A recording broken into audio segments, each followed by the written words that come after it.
it's a tremendous burden, you know, to feel like you've got to carry the interest level on a frequency. Y'all, that's Y apostrophe ALL, need to come up with, like, self-powered. You need to develop your own drive level in order to make this happen, folks. Yeah. I don't, you know, I don't know. Sometimes I don't have much to say. I guess I'm not that interesting of a person. You know, I don't know. But you see, I don't know. I guess you do such a great job of it, Clark. We just, we like to rely on you. You're a very reliable radio operator. That just sounds like a crutch. All right. You know, actually, I was thinking of a topic. I just refilled this glass here, and the name of the wine is called. You coming up? No, I'm talking to Murphy. That's not the name of the wine. The name of the wine is called House Wine, and I know that sounds ridiculous. Like, well, that's what you order when you go to a restaurant. Whoa, back up.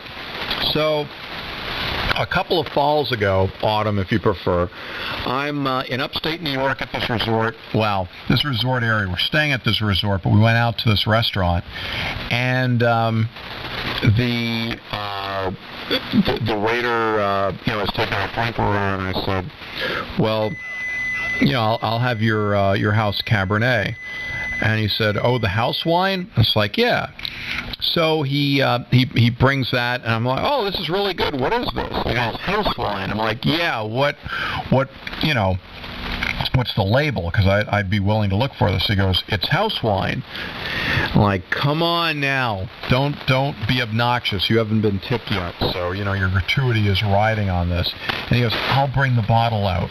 And he reemerges a minute later, and sure enough, he's got this bottle of red wine, and the label says house wine. Oh my God, that's actually the brand, and I've become a big fan of it ever since. The tie-in is that night, that dinner, where I learned about the house wine.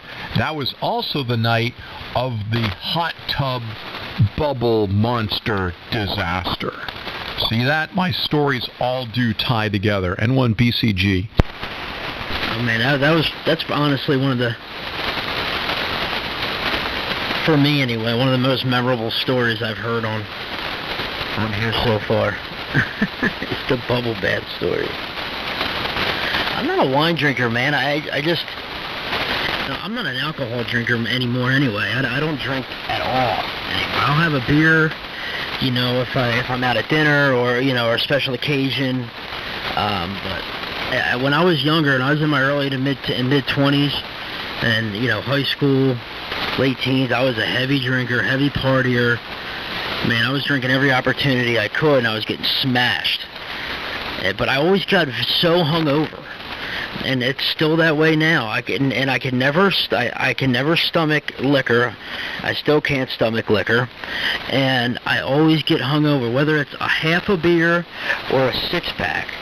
I still get hungover, and the second I have a sip of beer or a sip of a drink or a glass of wine, I can literally feel it sucking the life out of me. I feel the energy and you know, the hydration being ripped away from my body. And so now I don't drink anymore. I just, you know, I hear people like, you know, like yourself, my father has a few drinks a night, you know, and I don't know how people do it. I don't know how people drink liquor, and you know, I don't know how anybody could ever do that. That stuff tastes like, you know, I can only do shots to get drunk. Only could ever. I could never sit there and sip on it or have like a Manhattan or something.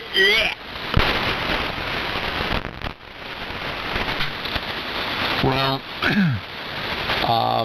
it's an acquired taste. I mean, I'm sure that everyone's first smoke was pretty